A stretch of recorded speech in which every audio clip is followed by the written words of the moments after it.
ريدان نقولوا رئاسة المشاركة هي الدفاع في مقاطعة الجزيرة. بخصوص قوات واجب الدفاع الذاتي، هي قوات لعموم كانتون الجزيرة.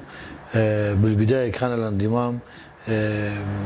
الانضمام بشكل طوعي، والانضمام بشكل طوعي ما زال مستمر طبعا، ولكن يتم سوق العديد من الشباب للالتحاق بهذا الواجب، ويتم اخضاعهم لدورات تدريبيه، ومن بعدها يعني يلحقون بواجب الدفاع الذاتي. طبعا في كل دوره يتم اخراج اكثر من 400 عسكري، وهي دورات كل 45 يوم يتلقون دورات عسكريه وسياسيه. يعني العمل مستمر ويتوسع يوما عن اخر، وهذه القوات تكبر يوما عن يوم، وهذه القوات اصبح لها تمتلك الاراده طبعا الناحيه اللوجستيه والعسكريه اصبحت تشكل نواه جيش صراحه، كونه يوجد بلغ عدد الالاف ويخضعون جميع التدريب العسكري. والان بعد تجربه دامت سنتين، الان يتم قبول المتطوعين لواجب الدفاع الذاتي، اي لتشكيل قوه متحركه. في المقاطعه يوجد لدينا اكاديميات، أكاديمية الشهيد أحمد بادلي وأكاديمية جرجيرو. طبعا هذه الأكاديميات لتدريب العساكر، وهي كل عسكري يخضع لدورة تدريبية لقرابة الشهرين، ويتم تخريجهم والإشراف عليهم من قبل ضباط وعساكر متدربين ولديهم خبرة عسكرية وقتالية وتنظيمية. يتم اخضاعهم للتدريبات، وفي البدايه لا يتم التحاقهم بالجبهات العسكريه، كونهم يتم فرجهم على اماكن قريبه من الجبهات، وحسب اصرارهم وحسب معنوياتهم هم يقررون الانضمام الى القوات العسكريه او الجبهات العسكريه او لا. يعني كافه قواتنا لم تشارك جبهات الحرب العسكري الا بارادتهم.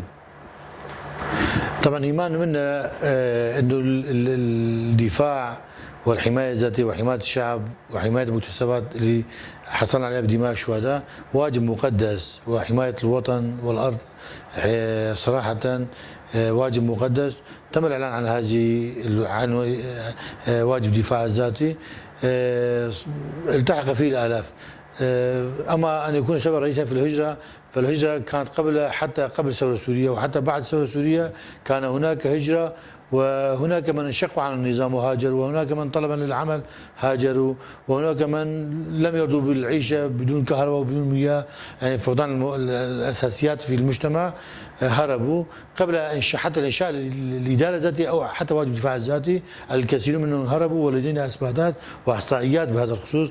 اما هي السبب لا اعتقد، فالكردي والعربي والسرياني الذين راوا واجب الحمايه، الذين ادركوا اهميه الحمايه، وخاصه بعد مجيء داعش وجبهه النصره، لا اعتقد ابدا اي شاب يهرب من واجبه، خاصه شباب روجافا ارادتهم اقوى وعنفوانهم اقوى وارتباطهم بالتراب اقوى من ان يهربوا من اجل 6 شهور لخدمه واجب الدفاع الذاتي.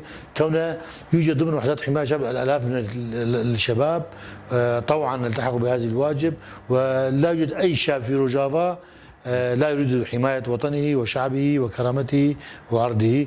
لا اظن انها سبب، بل السبب يوجد اسباب كما ذكرت سابقا، يوجد اسباب غير واجب الدفاع الذاتي.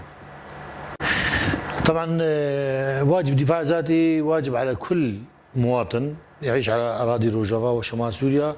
نحن في كانتون الجزيره، طبعا اي مواطن في كانتون الجزيره سوف يشارك في حمايه وطنه وشعبه، ويشارك وحدات الدفاع واجب الدفاع الذاتي، وبما ضمنهم طبعا الموظفين، ولكن يتم دراسه اوضاعهم بشكل خاص، كونهم اذا التحقوا سيقطع رواتبهم ويضر النظام، يضر بهم.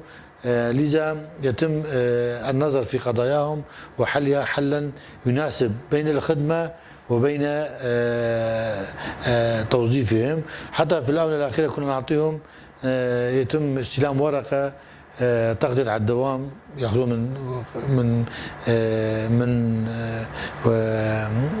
تجنيد او الاداره العامه او الاركان كان ياخذوا اوراق بهذا الخصوص.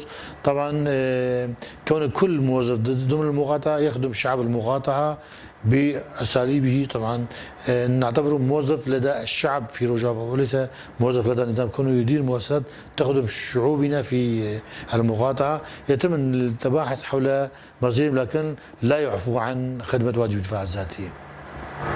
بعد احداث قامشلو صراحه كإدارة ذاتية والنظام توصلنا لاتفاق هدنة وقف اطلاق النار، وتم النقاش على عدد نقاط منها الموظفين. طبعا نحن غير معنيين صراحة، نحن الموظفين هم موظفين ليس لدى الإدارة الذاتية بل موظفين لدى دوائر النظام. طبعا النظام تضغط عليهم وتفرض شروط قاسية عليهم لالتحاقهم بالكتائب العسكرية.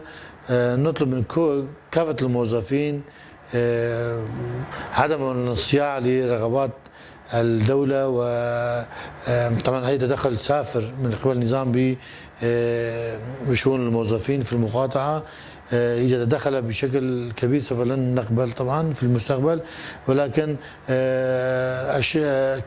كافة الموظفين يجب عليهم عدم الالتحاق بهذه الكتائب، كونهم في الأصل هم خادمين لواجبهم تجاه الوطن في سوريا. يعني خدموا العسكرية الإلزامية، لذا يتم تهديدهم من قبل النظام. يجب على كافة الموظفين عدم الالتزام بهذه التهديدات، وحتى إذا تم تهديدهم بالفصل عن العمل فليفصلوا عن العمل ويأتوا إلى مؤسسات الإدارة الذاتية ليعملوا. المهم أن يقاوموا هذه القرارات النظام، وأن لا يرتخوا لهذه القرارات الغير حقها. بخصوص موظفي الإدارة الذاتية، طبعا الشروط على كل مواطن في روجافا من الذكور يخدم واجب الدفاع الذاتي، واجبه خدمة واجب الدفاع الذاتي وخدمة وطنه، حتى إذا كانوا موظفي الإدارة الذاتية، وحتى كان رؤساء وهيئات أو نواب أو في أي سلك يعمل سوف يخدم واجب الدفاع الذاتي، ينضم إلى قوات الدفاع الذاتي ليقضي مهامه في القوات العسكرية. طبعا المستثني فقط، طبعا بخصوص الموظفين كنا أصدرنا قرار للمؤسسات الإدارة الذاتية في إشراك 30% من عدد الموظفين المطلوبين للواجب، وإرسالهم على دفعات إلى واجب الدفاع الذاتي لكي لا يتم إفراغ هذه المؤسسات وليستطيعوا خدمة المواطنين. أما بخصوص المعفيين فهم المؤجلين منهم الذين لديهم شباب اخوات ضمن قوات الدفاع ضمن القوات العسكريه ككل، اخوان المقاتلين، ويتم تاجيل الاسايش، الرفاق بالاسايش والقوات المحاربه.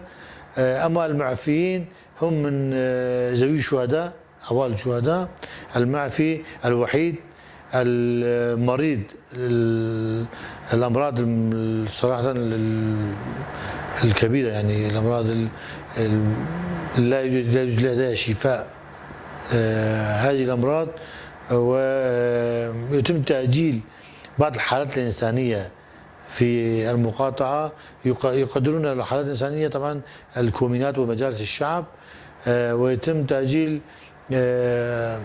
الوحيدين المؤقت الذي أباه مقعد أو له أخ ضائع أو لا يوجد عنه أي خبر، يتم تأجيله لحين، أو الذين لديهم أطفال أولاد صغار والشخص المعيل للمنزل يتم تأجيله إلى حين بلوغ أخيه سن الرشد يعني، ويتم بعده إلحاقه بالواجب الدفاع الذاتي.